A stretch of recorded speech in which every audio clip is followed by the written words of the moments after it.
I'm here in London's South Bank by the River Thames, where for the last few days we've been listening to the Thames. It's been a science arts installation that is looking at the underwater sound from the river. It's been a fantastic experience. We've had an installation set up for 3 days with 2 hydrophones, which are underwater microphones, submerged 15 feet down into the river itself. We were very fortunate to be able to use the HMS Belfast, a famous World War II ship from the British Navy. They allowed us to use a couple of the portholes to hang out our hydrophones and have a stereo hydrophone feed from the river.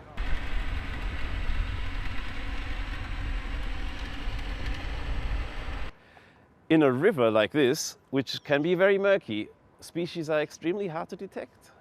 So what we do, we put a hydrophone in and we listen to the sounds that these species produce. Australian fish often make little noises like wank, wank, wank, wank. Bugs, little water bugs, can make chirpy noises. So without seeing them, we know whether they're there and how many are there.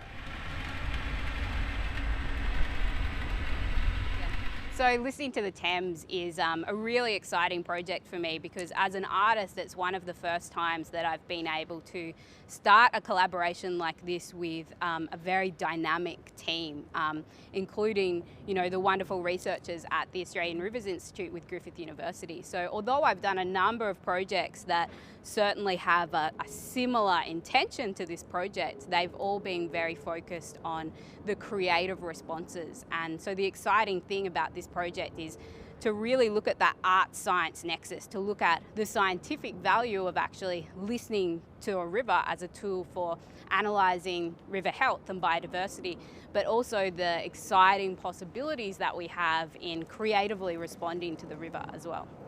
So we've had the live sound from beneath the Thames streaming to the internet for the last 4 days. It's been very interesting to hear the diversity of sounds that are actually going on down there.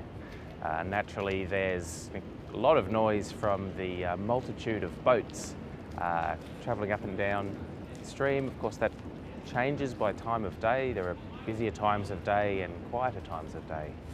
But we've heard lots of other sounds as well. We're particularly excited to hear some sounds that we're fairly sure were fish, and there was a great deal of the crackling and popping of shrimp beneath the surface. And in fact, when we pulled out our hydrophone from the water, it was crusted with a layer of snapping shrimp, very small ones, but quite a lot of life down there nonetheless.